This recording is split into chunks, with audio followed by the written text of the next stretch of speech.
Have you ever gazed at the night sky and wondered, why am I here? This simple yet profound question has been a part of the human experience for as long as we have existed. As we look up at the stars, we can't help but feel a sense of awe and curiosity about our place in the universe. This profound question echoes through the ages. It has been written about in ancient scrolls and texts, pondered over by the greatest minds in history, and continues to be a topic of deep reflection in our modern world. It's a question that has puzzled philosophers and theologians for centuries. From the ancient Greeks to modern-day thinkers, the quest to understand our existence has been a central theme in human thought. These scholars have dedicated their lives to exploring the mysteries of life, seeking answers that resonate with the human spirit.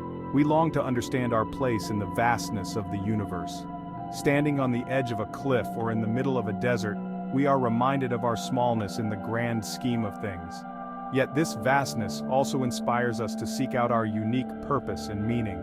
The Bible offers profound insights into this age-old question. It is a source of wisdom and guidance that has been revered for millennia. Within its pages we find stories, teachings, and revelations that speak to the core of our existence. It reveals the very essence of our being and the reason we were created. The Bible tells us that we are not here by accident but by divine design. It speaks of a creator who has a plan and purpose for each of us, a purpose that is woven into the fabric of our lives. This question of existence is not limited to any one culture or time period. Throughout history, people from all walks of life and from every corner of the globe have grappled with this question. It is a universal quest that transcends boundaries and unites us in our shared humanity. It is a universal yearning of the human heart. No matter where we come from or what our background is, we all have an innate desire to understand our purpose. This longing is a testament to the deep connection we have with something greater than ourselves. We are all searching for meaning and purpose. In our conversations, our writings, and our reflections, we seek to make sense of our lives. We look for answers in our relationships, our work, and our passions, hoping to find a sense of fulfillment and direction. We want to know why we are here and what we are supposed to do with our lives.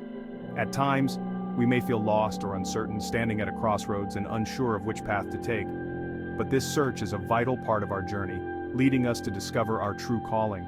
The Bible tells us that we were created by God for a purpose. It reassures us that our lives have meaning and that we are part of a greater plan. By seeking out this purpose and aligning ourselves with it, we can find true fulfillment and peace.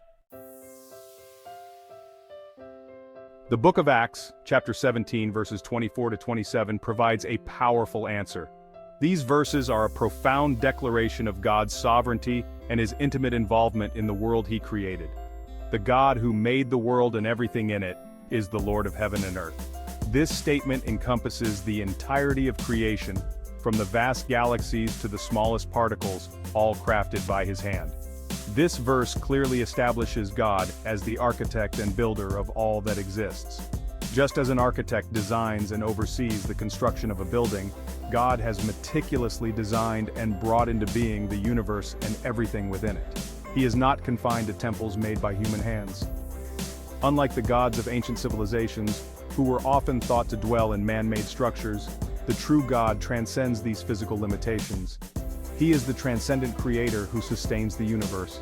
His presence and power are evident in the natural world around us, from the stars that light up the night sky to the forests that teem with life. God is the source of life and breath for all creatures. Every breath we take, every heartbeat, is a testament to his sustaining power and care. We are utterly dependent on him. Our very existence is a gift from God, and our lives are intertwined with his divine plan. He is not a distant deity, uninvolved in our lives. Instead, he is a personal God who desires a relationship with each of us, guiding us through our daily lives. On the contrary, he is intimately involved in every detail of our existence. From the joys we experience to the challenges we face, God is there, offering his love and support. He has a plan and a purpose for each of us.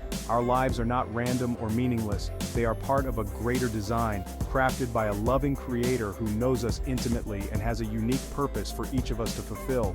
As we reflect on these truths, we are reminded of the greatness of God and his incredible love for us.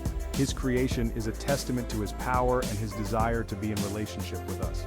Let us live our lives with the awareness of His presence, seeking to fulfill the purpose He has for us, and sharing His love with those around us. In every moment, in every breath, we are connected to the Creator God who made us, sustains us, and loves us beyond measure. In Acts 17, we encounter the Apostle Paul in Athens, a city renowned for its rich history and cultural significance. This bustling city was a hub of intellectual thought and philosophical debate, where scholars and thinkers from all over the world gathered to exchange ideas and challenge each other's beliefs. Paul, standing amidst the Areopagus, addressed the Athenians with a message that resonated deeply with their existential questions and philosophical inquiries. He spoke of the unknown God they sought to worship, a deity they acknowledged but did not fully understand. Paul boldly proclaimed that this unknown God was not unknown at all, but rather the one true God who had revealed himself through creation and history. He was the creator of all things, the one who made the heavens and the earth, and everything in them. Paul emphasized that this God was not distant or detached, but intimately involved in the world he had made. Paul's message challenged the Athenians' understanding of the divine, urging them to reconsider their beliefs and the nature of their worship. He presented a God who was not confined to idols or temples made by human hands, but one who transcended all physical representations and human constructs. This God, Paul declared, was not far from any one of them, for in him they lived and moved and had their being. He was the God who dwelled among them, inviting them into a relationship that went beyond mere ritual and tradition. Paul's sermon at the Areopagus was a pivotal moment in the spread of Christianity, as it bridged the gap between Jewish monotheism and Greek philosophical thought. His words echoed through the ages, challenging people to seek a deeper understanding of the divine and their place in the world. Today, the legacy of Paul's message continues to inspire and provoke thought, reminding us of the enduring quest for truth and meaning that transcends time and culture. As we reflect on the Athenian sermon, we are invited to consider our own beliefs and the ways in which we seek to understand the divine. Paul's words challenge us to look beyond the surface and to seek a deeper, more profound connection with the Creator of all.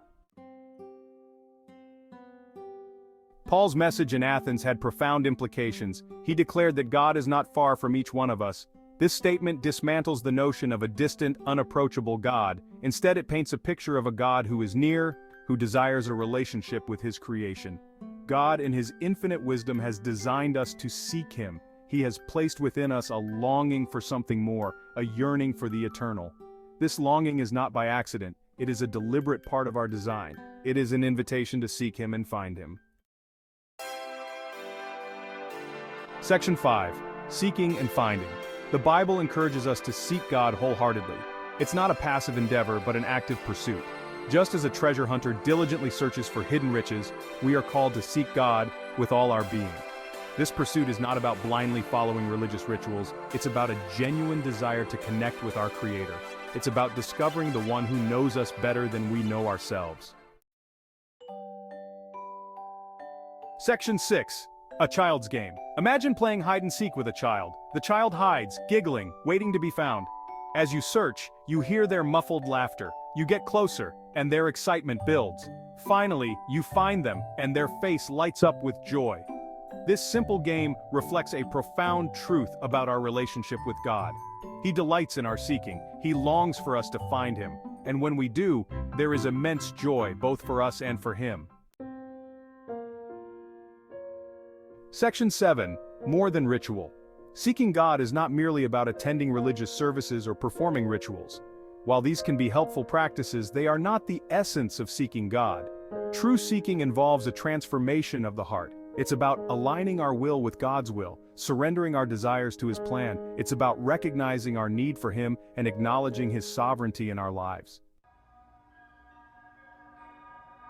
Section 8. A heartfelt pursuit. The prophet Jeremiah in chapter 29, verses 13 to 14, beautifully captures the essence of seeking God. You will seek me and find me when you seek me with all your heart.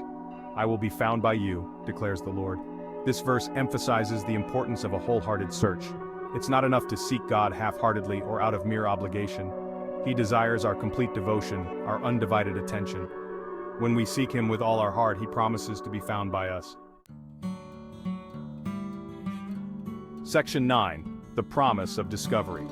The promise in Jeremiah 29 verses 13 to 14 is not a guarantee of immediate or easy discovery. Seeking God is a lifelong journey, filled with both mountaintop experiences and valley experiences. There will be times of doubt, times of questioning, and times of spiritual dryness. However, even in those challenging times, we can hold on to the promise that God is faithful. He will never abandon us in our search. He is always drawing us closer to Himself even when we don't feel His presence. Section 10. Living with Purpose. When we embrace the truth that we were created by God to seek Him, our lives take on new meaning and purpose. We are no longer adrift in a sea of existential uncertainty. We have an anchor for our souls and a compass for our journey. Our relationships, our work, our hobbies, everything we do takes on a new dimension when viewed through the lens of seeking God. We begin to see His hand in every aspect of our lives. We recognize that we are part of something much bigger than ourselves. Section 11. Our ultimate pursuit. The pursuit of God is not a distraction from a fulfilling life. It is the very key to experiencing true fulfillment. It is in seeking Him that we discover our true identity, our purpose, and our destiny. As we journey through life, let us embrace the profound truth that we were created by God to seek Him. Let us seek Him with all our hearts, knowing that He longs to be found by us. And as we draw closer to Him, we will discover the abundant life He has planned for us. If you enjoyed this video, please like it, leave a comment, and if you are not subscribed, subscribe to our channel and activate the notification bell to not miss any videos like this one.